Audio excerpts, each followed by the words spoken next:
सुप्रभात बच्चों, online class में आपका स्वागत है। मैं Neeta Chaudhary Fortune International School से। तो बच्चों, हमने हिंदी के 9 चैप्टर कंप्लीट कर लिए हैं। आज हम हिंदी का 10 चैप्टर पढ़ेंगे, अपूर्व अनुभव, जो इसको लिखने वाली लेखिका है तेतुसुको कुरियानागी। तो आज हम उनके द्वारा लिखा गया ये तोतो-चान व उसके पेड़ के बारे में उल्लेख किया गया है। तो आइए हम पढ़ते हैं।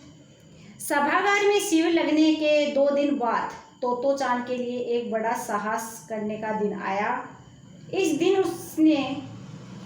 दिन उसे यासुकी-चान से मिलना था। इस भेद का यानी इस गुप्त बात का पता न तो तोतो-चान के माता पिता को था और न ही यासुकी-चान के। उसने यासुकी-चान को अपने पेड़ पर चढ़ने का न्योता दिया। तोमोई में हर एक बच्चा बाग के एक एक पेड़ को अपने खुद के चढ़ने का पेड़ मानता था। तोतो-चान का पेड़ मैदान के बाहरी हिस्से में कुहुतुगुसु जाने वाली सड़क के पास था। यानी तोतो-चान का सभागार में शिविर लगा था और शिविर के 2 दिन बाद तोतो-चान को एक साहस भरा काम करना था। प्रत्येक बच्चा एक पेड़ को प्रत्येक पेड़ एक बच्चे का निश्चित होता था और उस पर वो बच्चा चढ़ता था। तोतो-चान को भी एक पेड़ था जो मैदान के बाहरी भाग में सड़क के किनारे था। बड़ा सा पेड़ था, उसका चढ़ने जाओ तो पैर फिसल जाते हैं, पर ठीक से, यानी एक बार देखो, बड़ा सा पेड़ था, उसका चढ़ने जाओ तो पैर फिसल जाते, पर ठीक से चढ़ने पर जमीन से कोई 6 फुट की ऊंचाई पर एक द्विशाखा का मतलब होता है जहां 2 डाली निकलती हैं, तक पहुंचा जा सकता था। बिल्कुल किसी झूले सी आरामदायक जगह थी। ये तोतो-चान अक्सर खाने की छुट्टी के समय या स्कूल के बाद ऊपर चढ़ी मिलती। वहाँ से वह सामने दूर तक ऊपर आकाश को या नीचे सड़क पर चलते लोगों को पेड़ पर बैठी देखा करती थी। यानी इसमें ये बताया गया है कि तोतो-चान का पेड़ बहुत बड़ा था, उस पर चढ़ना एक कठिन कार्य था। चढ़ते समय बार बार फिसलने का डर रहता था। जमीन से लगभग वो पेड़ 6 फुट की ऊंचाई पे, यानी 6 फुट की ऊंचाई जितना था, जहाँ से 2 शाखाएं निकलती थी। तोतो-चान उस पर बैठी रहती थी। वह बहुत आरामदायक जगह थी। यहाँ झूला भी झूल सकते थे। यहाँ बैठकर दूर तक आने जाने वाले लोगों को भी देख सकते थे। यासुकी-चान को पोलियो था। अब यासुकी-चान थी, उसको क्या था? पोलियो की बीमारी थी, जिससे क्या है, वो ना आराम से चल सकती थी और ना ही पेड़ पर चढ़ पाती थी। इसीलिए वह न तो किसी पेड़ पे चढ़ पाता था और न ही पेड़ को निजी संपत्ति मानता था और ना ही किसी पेड़ को अपना पेड़ मानता था। निजी यानी खुद का, स्वयं का। अतः तोतो-चान ने उसे अपने पेड़ पर आमंत्रित किया, यानी उसको न्योता दिया। पर यह बात उन्होंने किसी से नहीं कही, क्योंकि अगर बड़े सुनते तो जरूर उनको डांटते। घर से निकलते समय तोतो-चान ने माँ से कहा कि वह यासुकी-चान के घर डेनेन-चोफू जा रही है, क्योंकि वह झूठ बोल रही थी। अगर सच बता देती तो उसकी माँ उसको घर से नहीं जाने देती। इसीलिए उसने माँ की आंखों में नहीं झांका, यानी जो बात कही अपनी माँ को आंखें मिला करके नहीं कही। वह अपनी नज़र जूतों की फीतों पर गड़ाई रही, यानी जूते बांधते बांधते उन्होंने अपनी माँ से कहा। रोकी उसके पीछे पीछे स्टेशन तक आया। जाने से पहले उसे सच बताए बिना तोतो-चान से रहा नहीं गया। मैं यासुकी-चान को अपने पेड़ पे चढ़ने देने वाली हूँ, उसने बताया।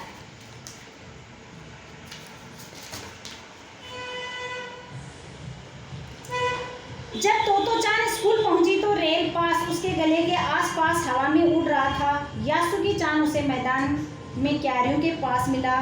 गर्मी की छुट्टियों के कारण सब सुना पड़ा था।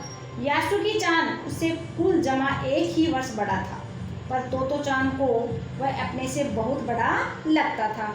जैसे ही यासुकी-चान ने तोतो-चान को देखा, वह पैर घसीटता हुआ उसकी ओर बढ़ा। उसके हाथ अपनी चाल को स्थिर करने के लिए दोनों ओर फैले हुए थे। तोतो-चान उत्तेजित था।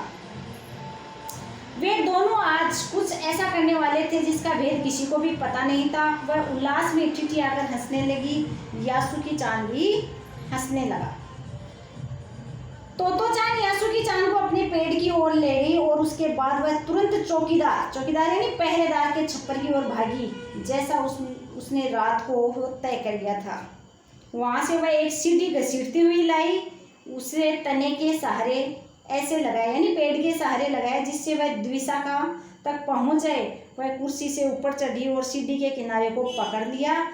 तब उसने पुकारा, ठीक है, अब ऊपर चढ़ने की कोशिश करो। यानी इसमें यह बताया गया है कि तोतो-चान यासुकी-चान को लेकर अपने पेड़ के पास आ गई।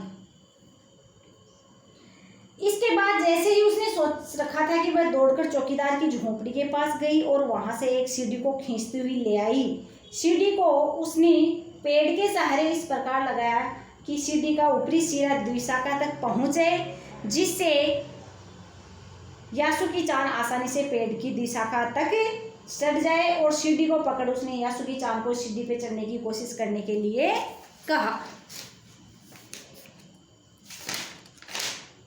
यासुकी-चान के हाथ पैर इतने कमजोर थे कि वह पहली सीढ़ी पर भी बिना सहारे चढ़ नहीं पाया।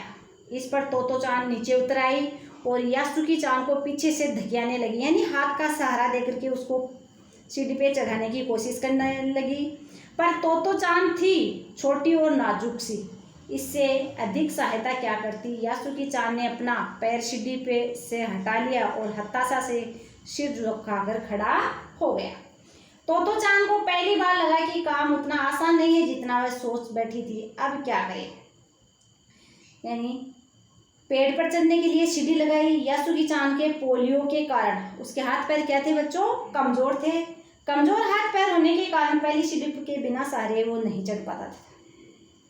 ठहरो, एक बात सूझी। वह फिर चौकीदार के छप्पर की ओर दौड़ी और हर एक चीज उलट पुलट देखने लगी। आखिर उसे एक टीपाई सीढ़ी मिली जिससे थामे रहना भी जरूरी नहीं था, यानी वो आसानी से खड़ी कर सकती है सीढ़ी। वह टीपाई सीढ़ी को घसीट कर ले आई तो अपनी शक्ति पर हैरान होने लगी। टीपाई की ऊपरी सीढ़ी द्विशाखा तक पहुंच रही थी। देखो, अब डरना मत, उसने बड़ी बहन की सी आवाज से कहा, यह डगमगाएगी नहीं। यानी तोतो-चान ने अपने प्रयास से असफल होने पर हार नहीं मानी और वह निराशा में डूबी। वह एक साहसी और सहयोगी भाव की लड़की थी। उसने यासुकी-चान से कहा, आप रुकिए, एक युक्ति समझ में आई है मेरे। वह पास ही चौकीदार की छप्पर की झोंपड़ी की तरफ दौड़ी और वहां से टीपाई सीढ़ी लेकर आई। वह टीपाई को धीरे धीरे खींचकर ले आई। उसे अपनी शक्ति पर आश्चर्य हो रहा था। टीपाई को जब खड़ा किया तो देखा कि 2 शाखाओं वाली डाली तक वो पहुंच रही है। उसने प्रसन्नतापूर्वक यासुकी-चान को बड़ी बहन की तरह आदेश स्वर में कहा, देखो, डरना नहीं है, हमें सफलता मिलेगी, हिम्मत रखना, हम साथ हैं। इस प्रकार दोनों अपनी सफलता के लिए प्रयास कर रही थी। तो बच्चों, आज में ये चैप्टर इतना ही पढ़ेंगे, बाकी का चैप्टर अगले वीडियो में पढ़ेंगे। आपको जितना चैप्टर आज पढ़ाया है वो आपको एक बार फिर पढ़ना है। धन्यवाद।